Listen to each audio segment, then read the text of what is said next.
Hello friends, welcome to tricky dose. आज हम पढ़ेंगे सीमेंट। मैं हूं Snehal. I am a BTech graduate from VIT and then I am selected in RRB JE 2019. So I will teach you about cement of the subject concrete technology. So let's begin the class.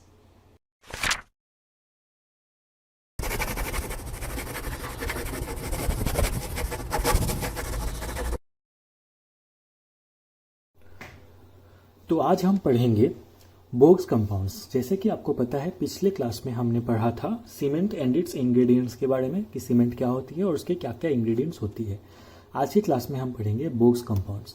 हमने ingredients में क्या पढ़ा था, cement में क्या क्या है, lime, silica, alumina, iron oxide, sulphur, ये सारे इंग्रेडिएंट्स सीमेंट में हैं। लेकिन ये सारे इंग्रेडिएंट्स फैक्ट्री में क्या होती है, फैक्ट्री में फ्यूज हो जाती है। फ्यूज होके क्या बनता है, ये सारे जो इंग्रेडिएंट्स है, इसको मैं यहां पे समझाता हूं।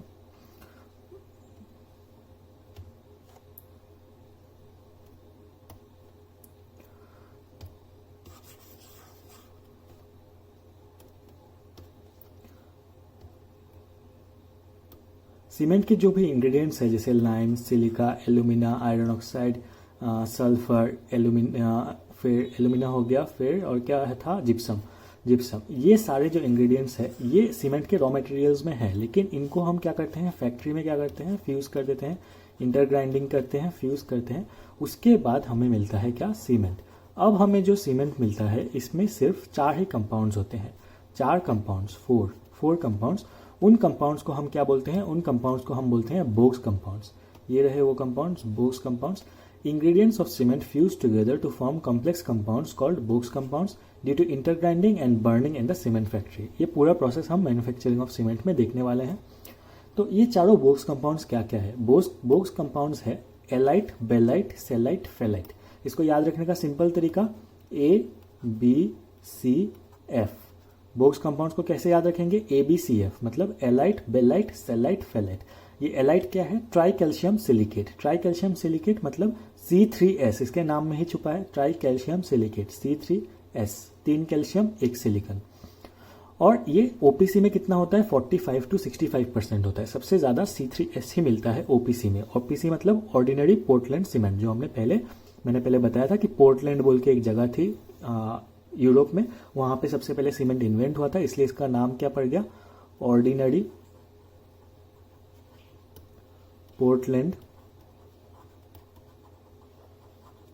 Cement, ordinary Portland cement. ठीक है। फिर सेकंड कंपाउंड क्या है, बेलाइट, जो कि जिसको हम बोलते हैं dicalcium silicate. Dicalcium silicate C2S, ये 14 to 35% होती है ओपीसी में। तीसरा कंपाउंड है सेलाइट, ट्राइकैल्शियम एल्यूमिनेट। इसमें ट्राइकैल्शियम एल्यूमिनेट मतलब एल्यूमिना है, इसमें C3A इसको बोलते हैं। और ये 4 से 14% कम होती है, ये काफी सबसे कम क्वांटिटी में यही होती है, 4 to 14%। और फेलाइट, टेट्रा कैल्शियम एल्यूमिनोफेरेट मतलब C4AF, जो कि 10 to 18%, ये भी माइनर लेवल्स में होती है। तो एलाइट, बेलाइट, सेलाइट, फेलाइट है बोग्स कंपाउंड्स, जो कि सीमेंट में मिलती है। सीमेंट में 4 बोग्स कंपाउंड्स होती है फैक्ट्री में फ्यूज होने के बाद। सबसे पहला कंपाउंड है एलाइट। एलाइट मतलब C3S, इसका फुल फॉर्मूला होगा 3CaO.SiO2। CaO मतलब वही लाइम जिसमें कैल्शियम हो, और SiO2 आर्जिलेशियस कंपाउंड्स। सीमेंट 2 ही चीजों से बनती है, कैल्केरियस कंपाउंड्स और आर्जिलेशियस कंपाउंड्स, जो हमने पहले पढ़ा था। एलाइट क्या होता है, it undergoes hydration within first 2 weeks after water is added to the cement.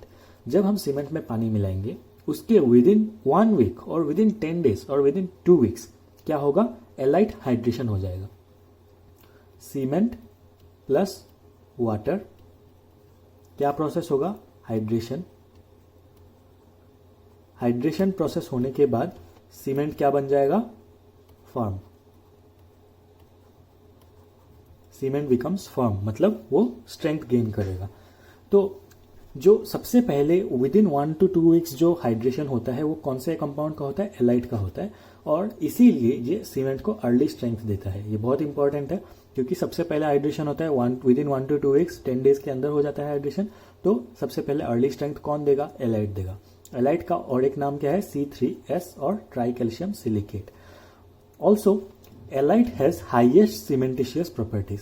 सबसे ज्यादा पॉजिटिव क्वालिटी किसमें है, एलाइट में। सबसे ज्यादा सीमेंटिशियस प्रॉपर्टी किसमें है, एलाइट में है।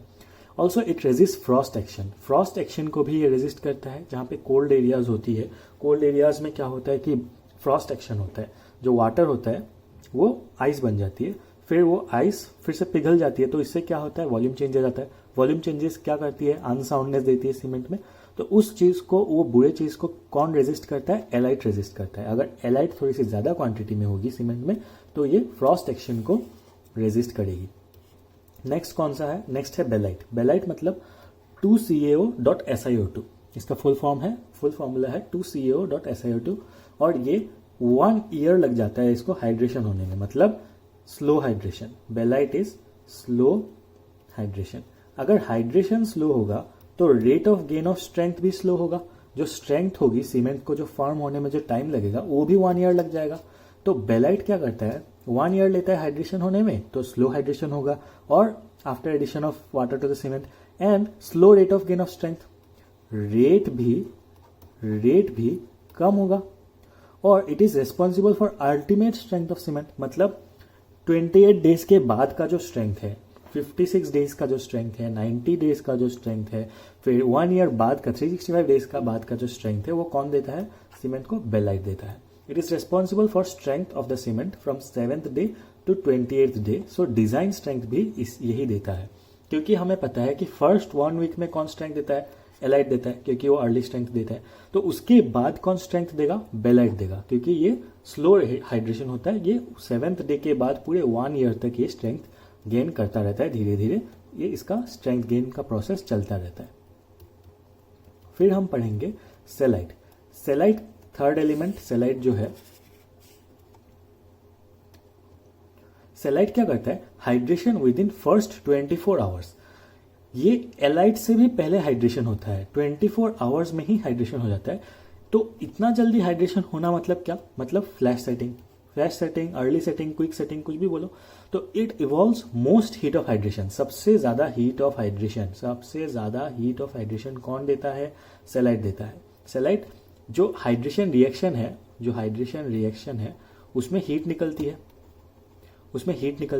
वो हीट अलग अलग कंपाउंड्स का अलग अलग होगा। तो सेलाइट का सबसे ज्यादा हीट ऑफ हाइड्रेशन निकलता है। सेलाइट का फॉर्मूला क्या है, 3CaO.Al2O3, और ये फर्स्ट 24 आवर्स में ही हाइड्रेशन हो जाता है इसका, और इसी को हम फ्लैश सेटिंग भी बोलते हैं, मतलब बहुत जल्दी स्ट्रेंथ भी देता है। And it evolves most heat of hydration. तो इतना ज्यादा हीट निकलने से क्या होगा, इतना ज्यादा हीट निकलने से डेवलपमेंट ऑफ क्रैक्स होंगी, एंड उन क्रैक्स में केमिकल अटैक्स होगा, सल्फर अटैक करेगा। इसलिए क्या हुआ, ये अगर ज्यादा हुआ, जो C3A है, C3A अगर ज्यादा होगा तो heat of hydration early stage पे बहुत ज्यादा मिलेगी, फ्लैश सेटिंग हो जाएगी, और डेवलपमेंट ऑफ क्रैक्स होंगी, और सल्फर भी इनमें अटैक कर देगा। तो it decreases the sulphur resistance of cement. तो इससे क्या होता है, इससे ये पता चला हमें कि जो C3A है ये इसके नेगेटिव प्रॉपर्टीज भी है। ये सीमेंट में कुछ कुछ नेगेटिव चीजें डालता है, जैसे जहां हमें फ्लैश सेटिंग नहीं चाहिए वहां हम इसको यूज नहीं कर सकते, क्योंकि ये फ्लैश सेटिंग करा देगा। जहां डैम का कंस्ट्रक्शन होगा, या फिर कुछ ऐसे जगह ऐसे कंस्ट्रक्शंस होंगे जहां पे हाई हीट ऑफ हाइड्रेशन बहुत बुरा इफेक्ट डालेगा, डैम जहां पे मास कंक्रीटिंग होगी, वहां पे हम हाई C3A वाला सीमेंट यूज नहीं कर सकते। और ये डेवलपमेंट ऑफ क्रैक्स भी कराएगा, ब्रिजेस और ये सब में क्रैक्स हो जाएंगी, तो उनमें भी यूज नहीं कर सकते। Decreases sulphur resistance of cement, मतलब जो सी वाटर के साइड का कंस्ट्रक्शन हो गया, मेरीन कंस्ट्रक्शन, हाइड्रोलिक कंस्ट्रक्शन हो गया, वहां पे भी ये प्रॉब्लम क्रिएट करेगा। इसलिए ये जितना कम होगा सीमेंट में उन एरियाज के लिए तो हमें बेटर होगी। नेक्स्ट जो फोर्थ कंपाउंड है जिसका कोई भी इंजीनियरिंग यूज नहीं है, वो है फेलाइट। फेलाइट का क्या है, most useless element in cement. इसका फुल फॉर्म है C4AF या फिर 4CaO.Al2O3.Fe2O3। ये भी with in first 24 hours hydration कर देता है, ये भी फ्लैश सेटिंग कराता है। इट हैज वर्स्ट सीमेंटिशियस प्रॉपर्टीज, कोई सीमेंटिशियस प्रॉपर्टी सबसे कम, और ये भी सल्फर रेजिस्टेंस को कमा देता है, सीमेंट की जो सल्फर रेजिस्टेंस है कमा देता है। बेसिकली सेलाइट का जो रोल है और फेलाइट का जो रोल है दोनों सेम है, ठीक है। दोनों में 24 आवर्स में हो जाता है हाइड्रेशन, दोनों फ्लैश सेटिंग करा देते हैं। सबसे खराब सीमेंटिशियस प्रॉपर्टीज फेलाइट की है, सेलाइट में कुछ सीमेंटिशियस प्रॉपर्टीज है, फेलाइट में एकदम ही नहीं है। और it decreases sulphur resistance, it has no engineering use. ठीक है, और ये याद रखना कि जो सेलाइट है वो डेवलपमेंट ऑफ क्रैक्स में भी वो करता है, मतलब क्रैक्स को डेवलप करने में ईजी होता है। नेक्स्ट, हीट ऑफ हाइड्रेशन के हिसाब से अगर हम देखेंगे तो सबसे ज़्यादा हीट ऑफ हाइड्रेशन कौन निकालता है? C3A, जो ये है सेलाइट। सेलाइट जो C3A है इसका हीट ऑफ हाइड्रेशन सबसे ज़्यादा, उससे कम C3S, उससे कम C4AF और सबसे कम हीट ऑफ हाइड्रेशन निकालता है C2S। तो अगर हम in future low heat cement बनाएंगे, लो हीट सीमेंट अगर हम बनाएंगे तो इसमें हम C2S को बढ़ा देंगे, C2S को बढ़ा देंगे और किसको घटा देंगे? C3A और C3S को हम घटा देंगे। तो क्या बन जाएगा हमारे पास? लो हीट सीमेंट बन जाएगा। ये तीन जो वो है, ये तीन जो कंपेरिजन्स है, heat of hydration, rate of hydration और सीमेंटिशियस प्रॉपर्टी, इन तीन कंपेरिजन्स को ध्यान में रखते हुए हम अलग अलग टाइप के सीमेंट बना सकते हैं इन कंपाउंड्स को कम ज़्यादा करके। रेट ऑफ हाइड्रेशन में क्या होगा? रेट ऑफ हाइड्रेशन में सबसे ज़्यादा रेट ऑफ हाइड्रेशन है C4AF, मतलब बहुत क्विक रिएक्शन होता है। रेट ऑफ हाइड्रेशन मतलब क्या? बहुत क्विक हाइड्रेशन हो जाता है। C4AF में सबसे ज़्यादा, C3A में उससे कम, C3S में उससे कम और C2S में उससे भी कम rate of hydration. And last में हम देखते हैं कि बाइंडिंग प्रॉपर्टी, जो सीमेंटिशियस प्रॉपर्टी है, ये सबसे ज़्यादा किस में है? C3S में। मतलब बेस्ट बोक कंपाउंड कौन सा है? C3S, क्योंकि इसका सीमेंटिशियस प्रॉपर्टी बहुत ज़्यादा है, रेट ऑफ हाइड्रेशन स्लो है और हीट ऑफ हाइड्रेशन भी इसका कम ही है। C3A से तो कम ही है। और सेकेंड में सीमेंटिशियस प्रॉपर्टी किसका है? C2S, फिर C3A और C4AF एंड में। तो ये हो गया आज का हमारा लेक्चर बोक्स कंपाउंड्स में। अभी नेक्स्ट हम पढ़ेंगे, अगले क्लास में हम वाटर इन सीमेंट पढ़ेंगे, फिर मैन्युफैक्चरिंग ऑफ सीमेंट, फिर टाइप्स ऑफ सीमेंट।